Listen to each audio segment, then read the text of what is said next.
Everyone, आज हम start कर रहे हैं क्लास 7th की साइंस की वर्कशीट नंबर 28। डेट है आपकी 27 जनवरी 2021। आज की वर्कशीट का टॉपिक है आपका लाइट। आइए स्टार्ट करते हैं। When you see your image in a plane mirror, जब भी आप अपनी इमेज देखते हैं किसी भी प्लेन मिरर में, is it exactly like you, क्या वो बिल्कुल आपकी तरह दिखता है? Have you ever notice that there is one interesting difference between you and your image in a mirror? क्या आपने कभी नोटिस किया है कि आप में आपकी जो इमेज फॉर्म होती है किसी भी प्लेन मिरर में, और आप में एक बहुत ही छोटा सा इंटरेस्टिंग सा डिफरेंस होता है? उसी डिफरेंस को आज हम इस वर्कशीट में समझेंगे। स्टार्ट करते हैं। Right and left. In an image formed by a mirror, the left side of the object is seen on the right side in the image, and the right side of the object appears to be on the left side in the image. तो हमेशा कभी भी अगर आप notice करेंगे किसी भी plane mirror में जो ऑब्जेक्ट होता है, अगर वो लेफ्ट साइड है तो वो राइट दिखता है, और राइट साइड है तो लेफ्ट दिखता है।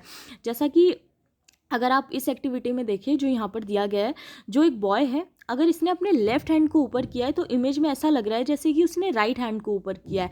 अगर ये अपने राइट हैंड को ऊपर करे तो ऐसा लगेगा जैसे इसने लेफ्ट हैंड को ऊपर किया है। तो हमेशा प्लेन मिरर में जो लेफ्ट साइड का ऑब्जेक्ट होता है वो मिरर में हमें राइट दिखता है, और जो राइट साइड का ऑब्जेक्ट होता है वो हमें लेफ्ट दिखता है।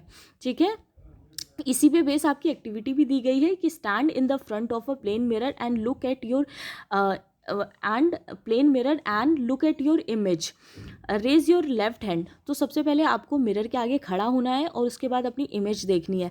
आपको क्या करना है, अपने लेफ्ट हैंड को ऊपर करना है, रेज करना है। ठीक है, तो आप क्या नोटिस करोगे कि मिरर में ऐसा लगेगा जैसे आपने राइट हैंड को ऊपर करा हुआ है। Which hand does your image raise? तो आपके इमेज में कौन सा हैंड रेज हुआ है? राइट हैंड रेज हुआ होगा। Now hold a book into your right hand and observe which hand hold book in your image। तो उसके बाद आपको सेकंड क्या करना है कि राइट हैंड में आपको एक बुक लेनी है और देखना है कि जो मिरर है उसमें किस हैंड ने बुक ली है। तो आप देखेंगे कि लेफ्ट हैंड ने बुक ली होगी। You will find that in the mirror the right appears left and left appears right. तो आप देखेंगे कि जो मिरर होता है उसमें राइट साइड जो होता है वो लेफ़्ट को अपेयर करता है, और जो लेफ़्ट साइड होता है वो राइट को अपेयर करता है। ठीक है, नेक्स्ट आपका दिया गया है राम सा vehicle on which the word ambulance is written as in the picture. तो राम जो है वो एक व्हीकल देखता है जिसपे जो एम्बुलेंस होता है वो कुछ इस तरह से लिखा होता है, इस तरह से। ठीक है, तो इसके बारे में वो अपने टीचर से पूछता भी है। Ram asked the question to which the teacher replied that when the driver in a vehicle ahead of ambulance looks in his and her real view mirror, he can read written on it and give weight to it। तो हमेशा जो इस तरह से ambulance लिखा होता है, कोई भी अगर इसके आगे कोई भी व्हीकल होती है तो वो अपने मिरर में इसे बिल्कुल सीधा पढ़ेगा, इस तरह से AMBULANC, इस तरह से बिल्कुल सीधा पढ़ेगा और उसे आगे जाने के लिए रास्ता दे देगा। ठीक है, इसीलिए एम्बुलेंस के ऊपर जो एम्बुलेंस वर्ड लिखा होता है वो कुछ इस तरह से लिखा होता है ताकि मिरर के अंदर वो बिल्कुल सीधा दिखे। जैसा कि अभी हमने पढ़ा कि कोई भी जो ऑब्जेक्ट होता है अगर वो लेफ्ट होता है तो वो राइट दिखता है, और जो राइट होता है वो लेफ्ट दिखता है। ठीक है, इसी तरह हमारे इंग्लिश के अल्फ़ाबेट्स में भी ऐसा ही होता है। बहुत सारे जो अल्फ़ाबेट्स होते हैं आपके वो उल्टे दिखते हैं। जैसा कि आपने देखा होगा जो ई है वो मिरर के अंदर कैसा दिख रहा है, इस तरह से दिख रहा है। ठीक है, जो सी है आपका वो कैसा दिख रहा है, इस तरह से दिख रहा है। यहाँ पे आपने नोटिस किया होगा। ठीक है, उसके बाद आपके लिए नोट दिया गया है कि it is the duty of every one of us to allow an ambulance to pass without blocking its way. तो हमारी ड्यूटी बनती है कि अगर हम कभी भी किसी एम्बुलेंस को देखें तो उसे तुरंत रास्ता दे दें आगे जाने के लिए। ठीक है, उसके बाद आपके क्वेश्चन आंसर दिए गए हैं। फर्स्ट क्वेश्चन दिया गया है write down your name on a piece of paper and hold it in front of a plane mirror, how does it appear in the mirror.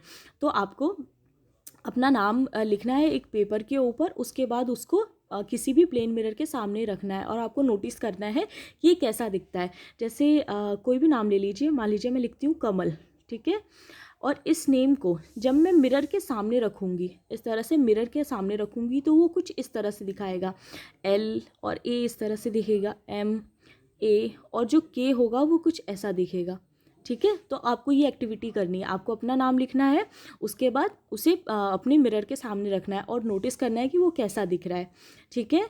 Next question आपका दिया गया है, आर साइड इंटरचेंज्ड और image appears upside down और looking into the mirror. तो आपको ये बताना है कि जो साइड होती है सिर्फ वो चेंज होता है या फिर जो इमेज होती है वही पूरी चेंज हो जाती है। तो इसका आंसर आप लिखेंगे कि only the side change from left to right and right to left, कि जो साइड होती है सिर्फ वो चेंज होती है। ऐसा तो नहीं है कि जो हमारी इमेज है वो पूरी उल्टी हो जाती है, हम बिल्कुल मिरर के अंदर उल्टे लगने लगते हैं, तो ऐसा तो नहीं है। सिर्फ हमारी जो साइड होती है, लेफ़्ट जो होता है वो राइट साइड दिखने लगता है और राइट जो होता है वो लेफ़्ट दिखने लगता है। ठीक है। क्वेश्चन थर्ड है आपका, find out the letters of English alphabet in which the image form in a plane mirror appears exactly like the letter itself. तो आपको इंग्लिश के ऐसे अल्फ़ाबेट्स बताने हैं जो कि प्लेन मिरर में भी बिल्कुल वैसे ही दिखते हैं। ठीक है। तो कौन कौन से ऐसे अल्फ़ाबेट हैं, तो इसका आंसर आप यहाँ से लिख लेना, थर्ड का आंसर। जैसे कि ए, अगर ए को आप मिरर में देखोगे तो भी ये ऐसा ही दिखेगा। ए हो गया आपका, एच हो गया, आई हो गया, ठीक है, एम हो गया, ओ हो गया, T, U, V, W, X, Y. ठीक है। तो ये आपकी इंग्लिश के कुछ ऐसे अल्फ़ाबेट्स हैं, अगर आप इसे मिरर में देखो, जैसे ए है तो ए को अगर आप मिरर में देखो तो ये ऐसे ही दिखेंगे। ठीक है। तो ये आपके कुछ इंग्लिश के अल्फ़ाबेट्स हैं, A, H, I, M, O, T, U, V, W, X, Y, जो कि हमें इसकी जो इमेज होती है मिरर के अंदर फॉर्म होती है वो भी बिल्कुल ऐसी ही दिखती है। ओके, ये थी आज की आपकी छोटी सी वर्कशीट। आई होप आपको अच्छी लगी हो। Thank you so much.